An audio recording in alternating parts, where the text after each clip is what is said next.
Hola, vamos a ver los conceptos de capacidad calorífica y calor específico.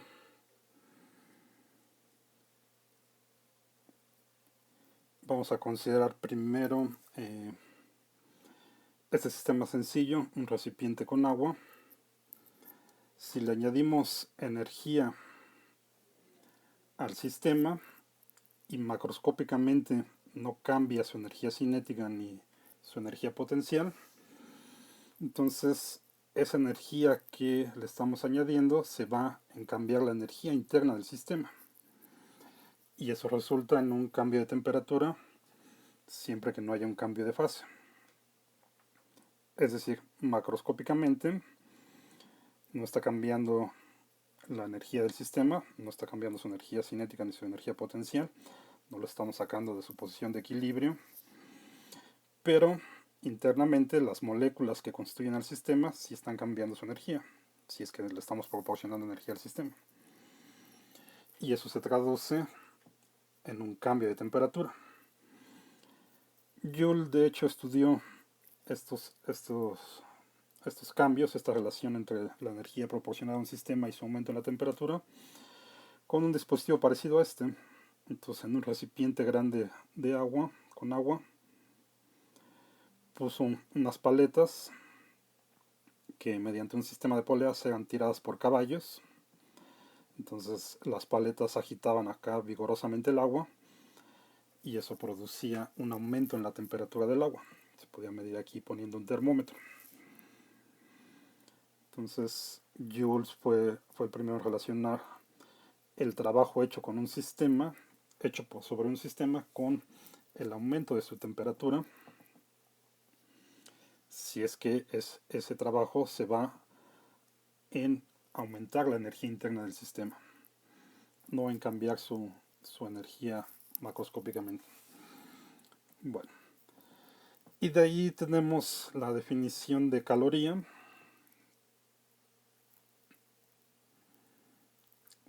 que la podemos escribir así, como la cantidad de calor necesario para elevar la temperatura de 1 gramo de agua 1 grado centígrado, de 14.5 grados centígrados a 15 grados centígrados. Entonces la caloría pues, es una unidad para medir energía, para medir calor a final de cuentas. No es la unidad del sistema internacional. Recuerden que el calor es simplemente energía en tránsito de un sistema a mayor temperatura, de un sistema de mayor temperatura a un sistema de menor temperatura. Y como es energía, pues en el sistema internacional se mide en joules. Bueno, la equivalencia entonces es esta de aquí. Una caloría equivale a 4.186 joules. Y en realidad la unidad que se utiliza más en la información nutrimental de los alimentos y todo eso es la kilocaloría. O sea, son 1000 calorías que equivalen a 4186 joules. Bueno, entonces a esto a veces se le conoce también como el equivalente mecánico del calor.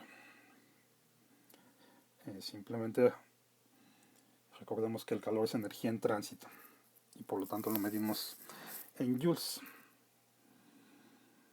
Esto es completamente equivalente, es decir, si ponemos nuestro sistema en una fuente, con una fuente que está a mayor temperatura, aquí con una fuente de calor, pues también vamos a elevar la temperatura del sistema.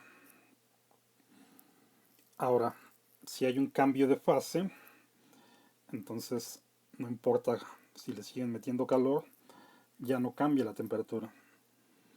Por ejemplo, si ponen agua a hervir a nivel del mar a una atmósfera, entonces cuando llegue a 100 grados centígrados va a empezar a hervir.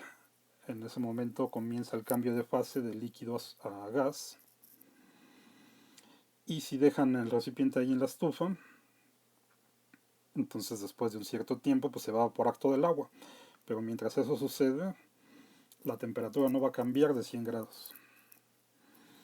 Hasta que se evapore todo el agua, entonces vamos a tener, en el momento que se evapore todo el agua, vamos a tener vapor de agua a 100 grados centígrados. Y si ese vapor lo seguimos calentando, entonces sí podríamos aumentar todavía más la temperatura de ese vapor de agua. Pero en el cambio de fase, mientras el agua se está evaporando, la temperatura permanece constante a 100 grados centígrados. Entonces, los cambios de fase suceden a temperatura constante. Bueno, entonces regresando a esto de acá, podemos definir, vamos a definir primero la capacidad calorífica. Hablas de calores específicos. Hay varias tablas donde pueden ver los diferentes valores para las distintas sustancias.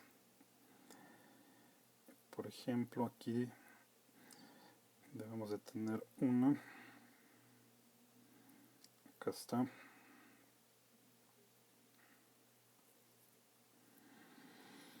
Entonces fíjense, aquí están calores específicos para distintos materiales. Está dado en joules sobre kilogramos por Kelvin. Entonces, como les decía, acá podemos cambiar impunemente los kelvins por grados centígrados porque tenemos una diferencia de temperaturas en la definición. Y bueno, a veces también estas vienen dadas en gramos. De aquí es muy fácil convertir esto a gramos o de gramos a kilogramos. Bueno, entonces por ejemplo, para el agua líquida, su capacidad, su calor específico es de 4190. Y acá tenemos otros de aluminio, cobre, plomo, mercurio. Y algo análogo acá para la capacidad calorífica molar o el calor específico molar. Esta vez pues está dado en joules sobre mol por Kelvin. También aquí podemos cambiar los kelvins por grados centígrados, porque tenemos diferencias de temperatura en la definición. Entonces, como ven, esto no depende del tamaño del sistema, simplemente del tipo de sustancia. No importa cuántos kilogramos tengamos de aluminio, su calor específico siempre va a ser este. Entonces, tanto el calor específico como la capacidad calorífica molar son propiedades intensivas. La capacidad calorífica, esa sí es extensiva. Bueno, entonces los problemas de calorimetría, que simplemente calorimetría significa medir el calor, en términos del calor latente, lo que se conoce como el calor latente. Vamos a verlo de acá. Por ejemplo,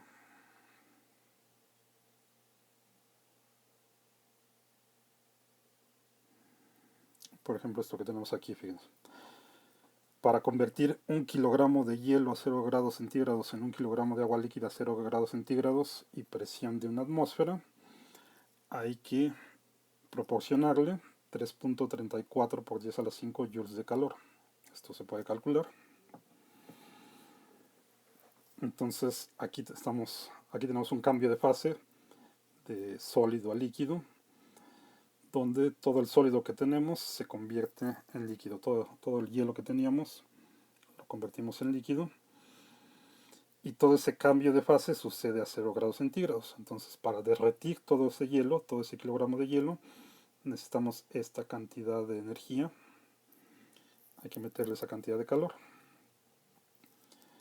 Y entonces, al calor requerido por unidad de masa, es lo que llamamos el calor latente de fusión, en este caso. Esto pues también es un nombre desafortunado que se le da por razones históricas. No quiere decir que el hielo tenga un calor latente, o sea, un calor intrínseco al hielo. Simplemente es el calor que hay que suministrar para derretir todo el hielo. Entonces, en este caso que estamos pasando de sólido a líquido, pues y para el agua se le llama calor latente de fusión. Esto pues depende de la sustancia que tengamos y del cambio de fase que esté sucediendo. Si pasa de sólido a líquido, pues sería el calor latente de fusión. Si tenemos un cambio de fase de líquido a gas, sería un calor latente de evaporización.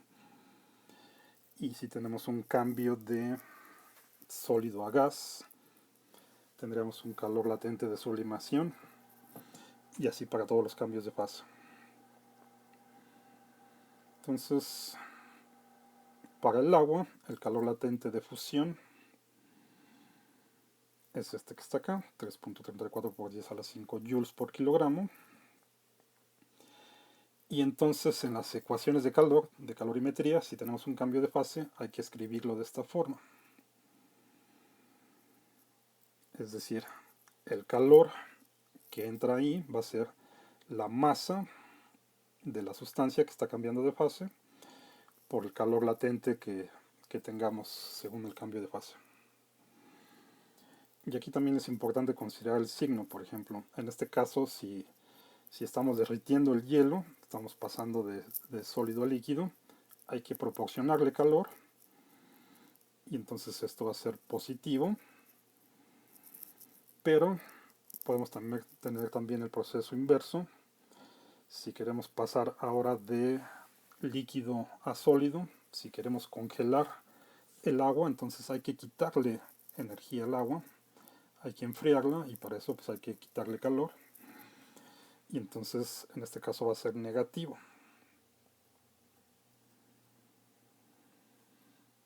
Y así para los demás cambios de fase,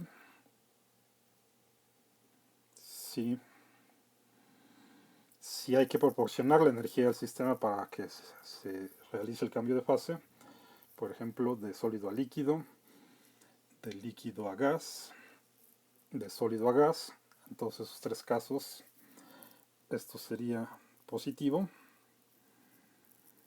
y escribimos simplemente la masa por el calor latente. Si tenemos los procesos inversos, de líquido a sólido, de gas a líquido o de gas a sólido, entonces hay que considerar el signo negativo. Por ejemplo, aquí está también el calor de vaporización para el agua. Aquí tenemos un cambio de fase de líquido a gas. Este sería el calor latente de vaporización. Ok, entonces en las ecuaciones de calorimetría pues tienen que considerar, si hay cambios de fase, hay que considerar esto con los signos correspondientes. Okay. Y también pues ya hay tablas para los calores latentes de distintas sustancias. Por ejemplo, aquí está una tabla de los calores latentes de fusión y de ebullición para distintas sustancias. Acá está en esta columna. Bueno, aquí simplemente nos dan la información del punto de fusión en Kelvin y grados centígrados, y esta columna de acá nos dice cuál es el calor latente de fusión en joules sobre kilogramo. Por ejemplo, para el agua es este valor que ya teníamos, 334 por 10 a la 3 joules sobre kilogramo, o 3.34 por 10 a la 5. Y acá tenemos distintos calores de fusión para el hidrógeno, oxígeno, plomo, plata y otros metales. Y acá están los calores latentes de vaporización para pasar de líquido a gas, también para estas sustancias. Y recuerden que si tenemos el proceso inverso, utilizamos este mismo valor pero con un signo menos. O sea, el calor latente de condensación, que sería para pasar de gas a líquido, pues va a ser el mismo que el calor latente de vaporización, pero con un signo menos. Entonces, si de un objeto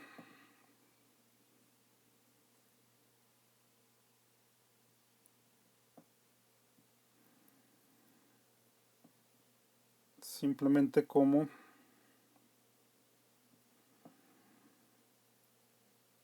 vamos a ponerlo así, capacidad calorífica. Esta la vamos a denotar con una C mayúscula.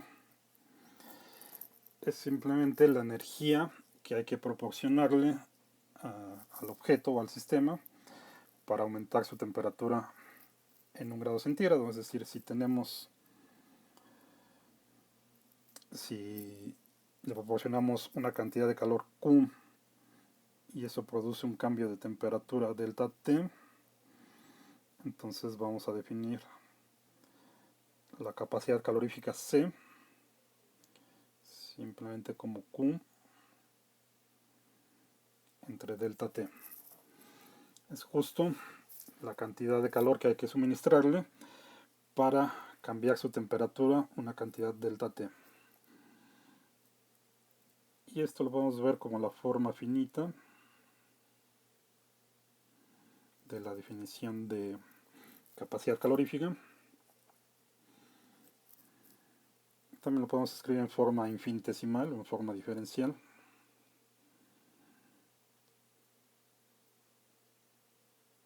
Justo como una derivada, digamos, como dq en dt. Esta sería la forma diferencial de la capacidad calorífica.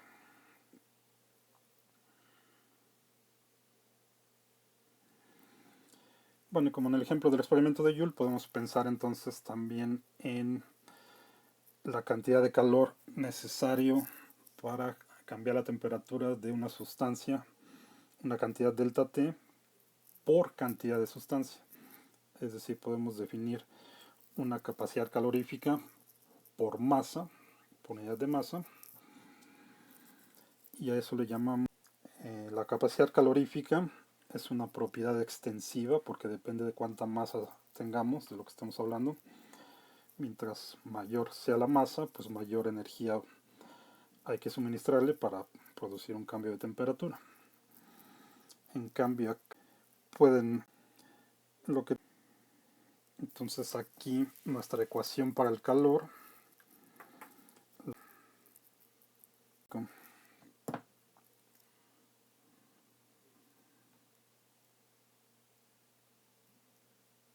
entonces el calor específico, esto lo vamos a denotar con una C minúscula. Análogamente es la cantidad de calor Q necesario para elevar una cantidad de sustancia M de masa, una cantidad delta T de temperatura. Esta pues es la forma finita.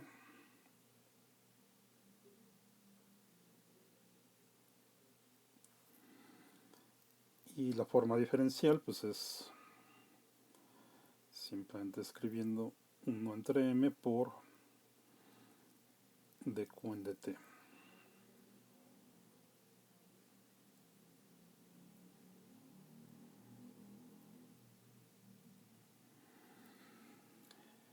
Y entonces es claro que la capacidad calorífica y el calor específico pues están relacionados justo por la masa. Lo podemos escribir así. La capacidad calorífica entre la masa es el calor específico.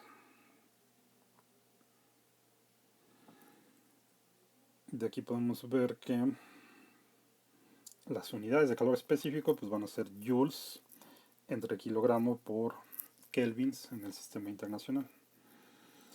Ahora fíjense que como en la definición entra una diferencia de temperaturas, ya sea finita o infinitesimal, entonces podemos dar el calor específico también en grados centígrados.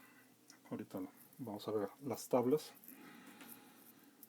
Los calores específicos entonces se pueden expresar también en términos de grados centígrados y no cambia nada el valor, justo porque tenemos diferencia de temperaturas y recuerden que una diferencia de temperaturas es la misma en grados centígrados que en kelvins. Bueno, y también podemos ver también para el calor específico y la capacidad calorífica molar. Como ya estamos introduciendo aquí la masa, estas cantidades ya no dependen del tamaño del sistema, es una propiedad intensiva. Solo dependen del tipo de sustancia que tengamos. Tanto el calor específico es utilizar específico de la capacidad calorífica molar. Simplemente despejamos el calor, despejamos la Q. Entonces, masa por diferencia de temperatura pasan multiplicando al calor específico. No hay cambios en la temperatura. Una capacidad calorífica molar o calor específico molar. Aquí pues se le llama de las dos formas. Vamos a ponerle capacidad calorífica molar.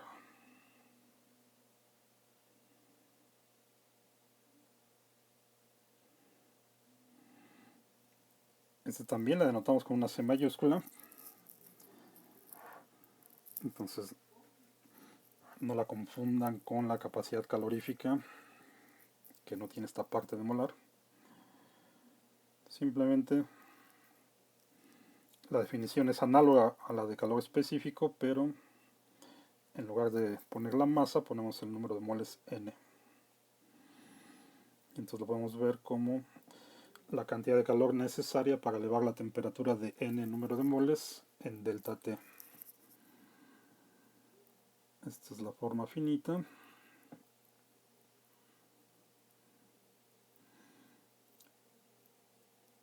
Y la forma diferencial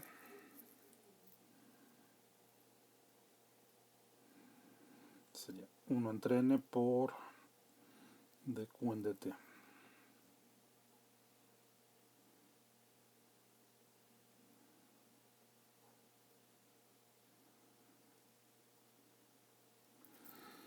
Estos nombres de capacidad calorífica o calor específico son por razones históricas, son un poco desafortunados porque implican que, o tendrían a implicar que los sistemas tienen calor. Recuerden que eso no es cierto. El calor es simplemente energía en tránsito de un objeto de mayor temperatura a uno de menor temperatura. Y no es una variable de estado de los sistemas, es decir, los sistemas no tienen calor, ni los sistemas ni los objetos tienen calor. Es simplemente energía en tránsito que producen un aumento o disminución de su temperatura. Entonces, producen un cambio en la temperatura del sistema. La temperatura sí es una variable de estado, recuérdenlo. El calor no es una variable de estado. Entonces, los sistemas no tienen calor. Bueno, y la capacidad calorífica molar. Pero aquí ya tenemos el número de moles N. De nuestra definición y como quedamos en por ejemplo, si tenemos dos o más sistemas a distintas temperaturas y los ponemos en contacto, tenemos un sistema a una temperatura inicial TA, otro sistema a una temperatura inicial TB y otro sistema a una temperatura inicial TC. Los ponemos en contacto y los aislamos del exterior. Los aislamos del ambiente. Entonces podemos suponer que tenemos aquí una frontera diabática que no permita el intercambio de calor con los alrededores.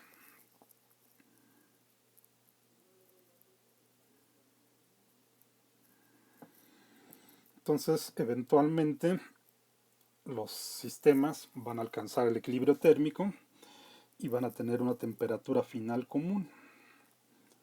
Entonces, después de un cierto tiempo, la temperatura final de todos estos va a ser la misma.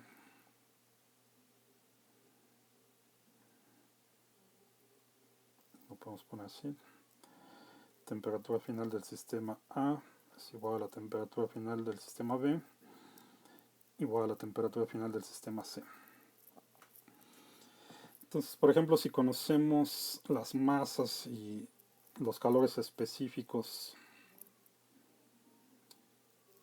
y las temperaturas iniciales de estos tres, nos podemos preguntar cuál sería la temperatura final de todo el sistema en común. Y esa es una pregunta típica de los problemas de calorimetría. Lo que tenemos que hacer pues, es simplemente escribir la ecuación de conservación de la energía en esta forma.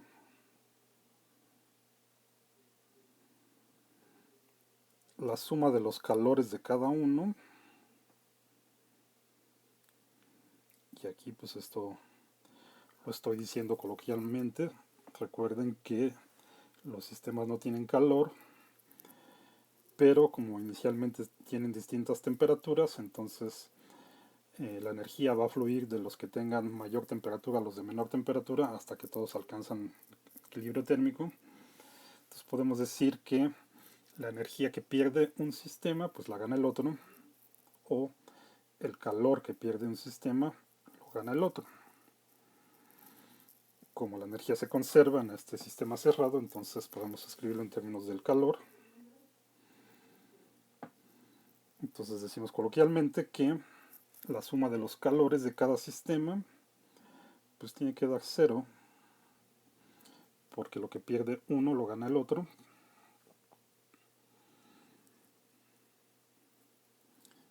Y simplemente hay que plantear esta ecuación en términos del calor específico o de la capacidad calorífica. Por lo general es en términos del calor específico. Es decir, y esta ecuación de aquí pues, se convierte en una ecuación de este tipo. O sea, la suma de las masas de cada sistema por el calor específico de cada sistema por el cambio en temperatura de cada sistema, pues tiene que ser igual a 0. Y de esta suma, aquí vamos a tener tantos términos como sistemas tengamos aquí. De esta suma podemos despejar, por ejemplo, la temperatura final, que está metida aquí en la delta T. Recuerden que la temperatura final es común a todos los sistemas porque ya está en equilibrio térmico. O a veces pues, también vamos a tener que despejar la masa de alguno de los sistemas o el calor específico de alguno de los sistemas, dependiendo de las condiciones del problema, pero todo sale de esta ecuación básica de conservación de la energía. Ahora también podemos tener un cambio de fase. Hay que considerar acá en nuestra ecuación poner el cambio de fase aquí también.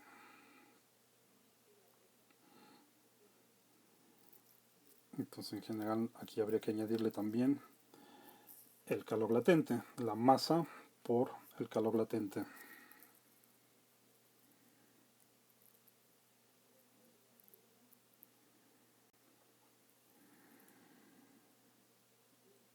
Entonces lo podríamos escribir así.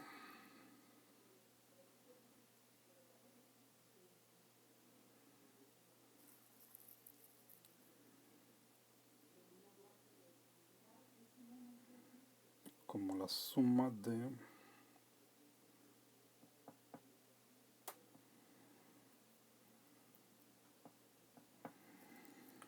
los distintos cambios en la temperatura multiplicados por la masa por el calor específico más los posibles cambios de fase.